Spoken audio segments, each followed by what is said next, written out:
Shalom Bapak Ibu Saudara-saudari yang dikasihi Tuhan Yesus Kristus. Berjumpa lagi kita dengan renungan harian HKBP Maranatha Rawalumbu pada hari ini Selasa 15 Oktober 2024. Sebelum kita mendengar firman Tuhan, kita satukan hati kita dalam doa. Allah Bapa yang bertahta dalam kerajaan surga, kami akan mendengar firman-Mu, berkatilah hati dan pikiran kami ketika mendengarkannya. Dalam Yesus Kristus Tuhan dan Juru Selamat kami. Amin. Firman Tuhan bagi kita hari ini dari Ayub 17 ayat 3. Ayub 17 ayat 3 saya akan membacakan untuk kita. Biarlah engkau menjadi jaminanku bagimu sendiri. Siapa lagi yang dapat membuat persetujuan bagiku? Biarlah engkau menjadi jaminanku bagimu sendiri. Siapa lagi yang dapat membuat persetujuan bagiku? Saudara-saudara yang dikasihi Tuhan Yesus Kristus, saat pencobaan itu bertubi-tubi menghimpit hidup dan kehidupan kita, seolah-olah kita tidak mampu berdiri lagi oleh karena hebatnya persoalan-persoalan itu. Apa yang harus saudara lakukan? Terkadang kita memang jenuh menghadapi situasi-situasi yang sulit.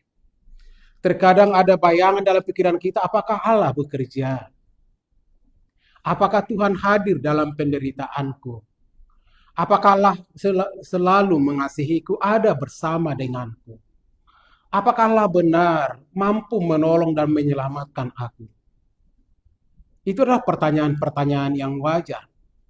Dan saudara tidak akan salah jika sampai di sana pertanyaan-pertanyaan, jika oleh karena himpitan penderitaan, kesusahan. Itulah yang dialami oleh Ayub. Ayub sempat mempersalahkan Tuhan atas situasi dan kondisi yang dia alami, yang tak kunjung berhenti penderitaan, kedukaan, kehancuran hidupnya. Semuanya sudah remuk. Tidak ada yang menolong dia, tidak ada yang mampu mengatasinya, tidak ada yang mampu membuat dia tersenyum. Maka dalam ayat ini dia mengatakan, biarlah engkau menjadi jaminanku bagimu sendiri. Siapa lagi yang dapat membuat persetujuan bagiku? Keluarganya kah? Istrinya sendiri melecehkan dia. Sahabat-sahabatnya juga menganggap dia orang bersalah. Siapa yang bisa diandalkan? Tidak ada yang bisa diandalkan. Apalagi saat-saat terpuruk. Kalau saat-saat jaya, saat-saat terberkati, saat-saat penuh berkat, semua akan mendekat kepada kita. Itu hukum duniawi.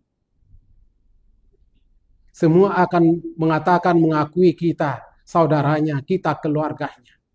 Tapi ketika ada cobaan-cobaan, siapakah yang setia mendampingi, mendoakan, mengurus bersama dengan kita?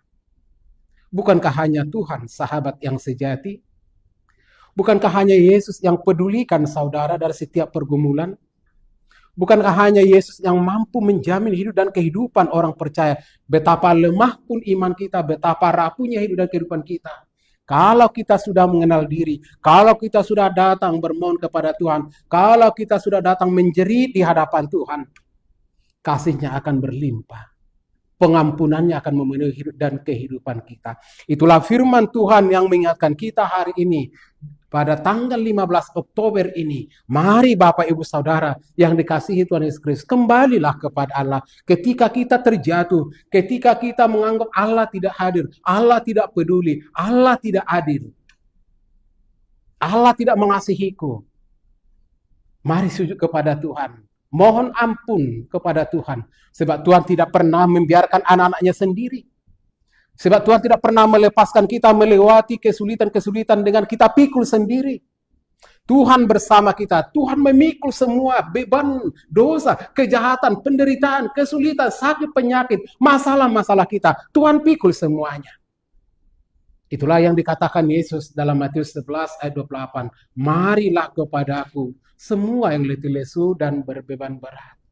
Yesus sudah mengetahui hebatnya, dahsyatnya perjuangan-perjuangan di tengah-tengah dunia ini. Maka Yesus memanggil orang-orang percaya, Yesus memanggil kita supaya jangan pernah jatuh dan dikuasai oleh si iblis, supaya sesegera mungkin berseru kepada Tuhan dan mengatakan, ini aku Tuhan, aku membutuhkan Engkau Tuhan, hadir dalam hidupku, hadir di sini, kini. Saudara-saudara yang dikasihi Tuhan Yesus Kristus, percayakan hidup engkau pada Tuhan, maka semuanya akan baik-baik saja. Amin. Kita berdoa. Engkau sungguh besar Tuhan. Pertolonganmu sungguh dahsyat dan hebat. Bagimu ada keselamatan. Engkau tidak akan pernah meninggalkan kami walau sedetik pun. Sebab kami adalah anak-anak-Mu. Sebab kami adalah orang-orang yang boleh Tuhan selamatkan, yang Tuhan kasihi. Terima kasih Tuhan atas segala sesuatu yang sudah Tuhan nyatakan dalam hidup dan kehidupan kami.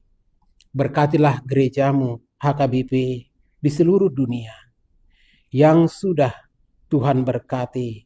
Bahkan minggu yang lalu telah merayakan 163 tahun. Biarlah semua para hamba-Mu, para jemaat-Mu, sehati sepikir, melakukan pelayanan yang terbaik.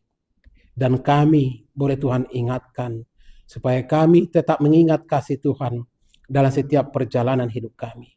Jika ada jemaat Tuhan yang mendengar renungan harian hari ini, mengalami masalah-masalah yang begitu sulit, penderitaan yang begitu rumit, tolonglah mereka Tuhan, selamatkan mereka. Nyatakan kasih-Mu bagi mereka. Urapi mereka satu persatu. Menangkan mereka Tuhan. Rangkul mereka Tuhan. Topang kuatkan mereka. Sehingga mereka mengalami sukacita untuk bangkit dari keterpurukan, dari penderitaan, dari sakit penyakitnya, dari masalah-masalahnya. Dan tetap mengaku kebesaran Tuhan. Terpujilah Engkau Tuhan. Berkatilah tim multimedia gereja-Mu. Biarlah mereka semangat untuk melayani Tuhan. Berkati saudara-saudara kami yang sakit di rumah dan di rumah sakit, yang bergumul, semua yang letih lesu.